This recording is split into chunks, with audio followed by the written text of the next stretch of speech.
Importance. Stephen Bountiful Orchard 439B was falling to his death. This was not suicide or even accidental. It was the culmination of his fears and anxieties caused by his place in the system. How it judged his value as a person and whether it would choose to save his life if put to the test. At the moment it seemed to be failing that exact test miserably.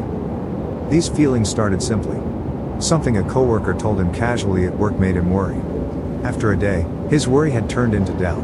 By the end of the week, that doubt then became a fear that slowly grew into crippling paranoia. He could hide it well enough to prevent any mental health warnings from being triggered. If detected, there would be medication, probably the dreaded Becom, that the system would administer immediately to stop these dangerous thoughts. He knew that. It might have been just what he needed to save him from his current gravity-induced peril. But then he would have never known the truth. Nothing so profound like a cosmic or universal truth. Just a decision made in software, which made it feel that much worse. Impossible for him to accept. The air was rushing past his head, and he began to black out.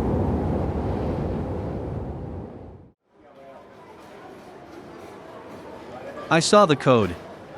I am telling you it's true, said Alan Fragrant Pines 211C, the man who had been his daily lunch companion for months. Are you serious? Eventually, the system will have to make an impossible decision that its logic can't resolve. So they put human judgments or heuristics into the system intelligence to deal with those problems. Something like, save one life instead of losing two. Unfortunately for you, Bountiful Orchard is a family-biased residence. So the kids live and you die. Alan explained, taking another bite of his pressed meat sandwich. Nmity systems have virtually eradicated violent crime, fatal accidents and all unregistered suicides. So the only thing I have to fear is inside the system itself. Or what some guy has decided is the system's opinion of me, How I am valued in its code, said Stephen. He pushed away what remained of his lunch. I feel you are taking this worse than if I said you were a synthetic created for harvestable organs for the original Stephen. His lunch partner joked as he swallowed his last bite and was getting up to leave. They do that? Stephen asked, horrified. Of course not, Alan said. He looked closely at Stephen. Are you okay? Yeah. Sorry, Alan, said Stephen. It's hard to explain, but that just bothers me. I can't get it straight in my head. You could ask for a transfer to one of the elderly residences. I guarantee no one under 10 years old survives those places, said Alan. He stood up and threw his balled-up sandwich wrapper playfully at Stephen's face. See? You aren't even safe at your job. System, protect me. Why hast thou forsaken me? Alan smiled at Stephen and walked away. See you tomorrow, if you live that long.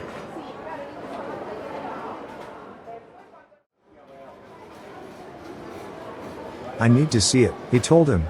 Stephen had been waiting anxiously for him before lunch the next day. Need to see what? Stephen, you look terrible, Alan said. I couldn't stop thinking about what you said yesterday. The code, the proof, whatever you saw. The parameter at Bountiful Orchard that somewhere says Stephen equals expendable. I need to see that, he said. Oh, that. Okay. I didn't, actually, see anything.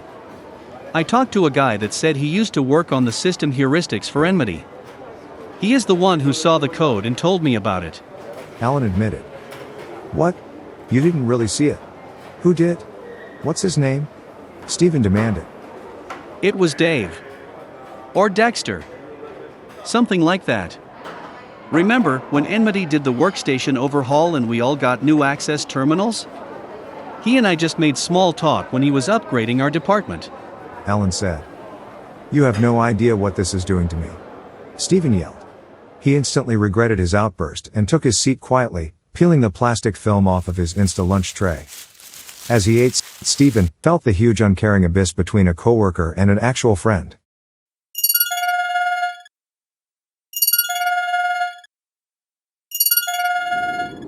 Michael. It's me, Stephen. Yes, I know. It says that right next to your stupid face. It's been a while. How have you been? Asked Michael. Good. Nothing new on my end. Just wanted to catch up. How's married life treating you? Asked Stephen. We've been married almost 10 years now, so it's probably done surprising me. But actually the other day Do you know our residences are allowed to kill us? Stephen interrupted. Michael said. It's true. Continued Stephen. Well, maybe not you, but definitely me. Definitely not your kids. So, maybe you. If it had to choose, probably you. How many kids do you have? 2. A boy and day. Definitely me. Said Stephen. Without a doubt. A friend, actually just some guy I work with, said he saw the actual code. But then he said he never saw anything, but knew a guy that did. This guy saw the code that says kill Stephen?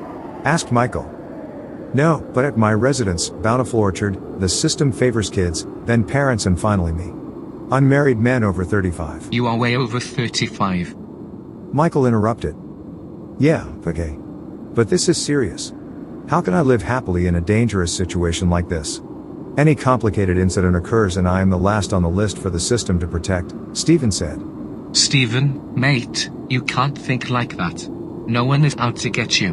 Michael told the friend he had known since they were children. Why don't you take some time off and come visit?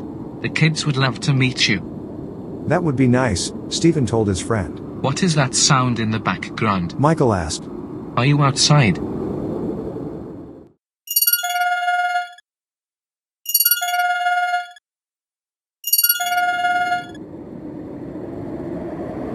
Mom. Sorry to call so late.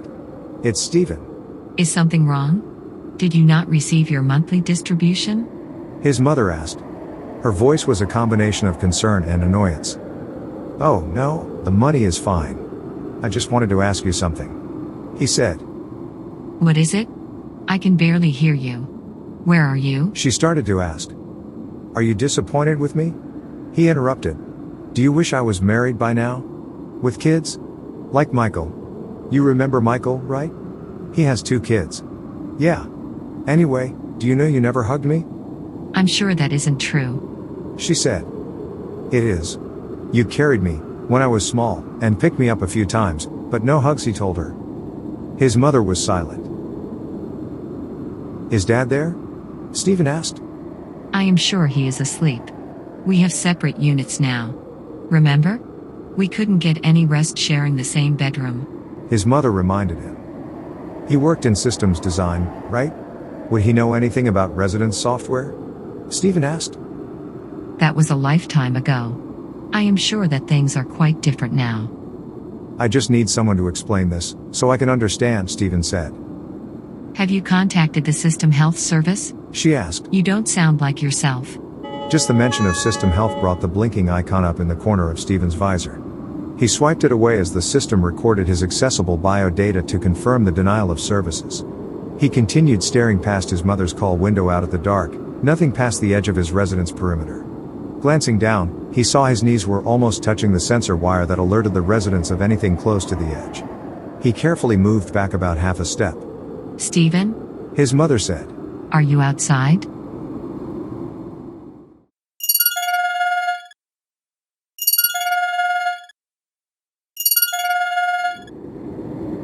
Lauren? It's me, Stephen. He said to the sleepy face of the woman in the call window. Stephen? Lauren said. What time is it? Are you okay? I never felt important when I was with you, he said. It was always everything else in your life and then me. What? She said. I don't know what you're talking about. Are you outside? When you are with someone, in a relationship, you need to feel valued above everything else in their life. If you are expendable for any reason, then it doesn't work. You are important to me. Lauren said. Don't you have work tomorrow? I am figuring things out. I think I am close to an answer. When we broke up, what was more important than me? He asked her. More important? She asked, rubbing her eyes. I didn't choose someone over you if that is what you are asking. Not even someone. Did you choose your career or just your happiness over being with me? He wanted to know. No. Nothing like that. It just didn't work out. You needed more than I wanted to give you. So I was important to you? He asked. Yes, of course. I just told you that. She answered. What is going on? I need to know for sure, Stephen said. Not just with you. With everything in my life. I need to know my value. Not Bountiful Orchard Resident 439B. Not Stephen.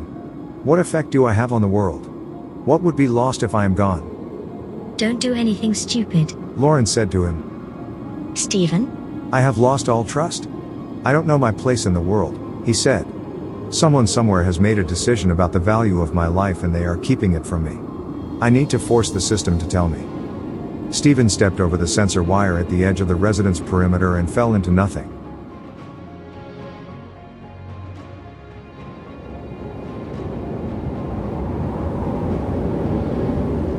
Right before he fell unconscious, he hit something. Face first, he was falling into some type of fabric. It was like the strangest sweater he had ever felt. Coarsely woven, but made of unbelievably soft fibers. His freefall gradually and painlessly stopped. A safety net? Stephen thought. Stephen nuzzled into the embrace of the emergency safety netting. A moment of perfect tranquility. The system held him as sirens began sounding and emergency transport units were summoned.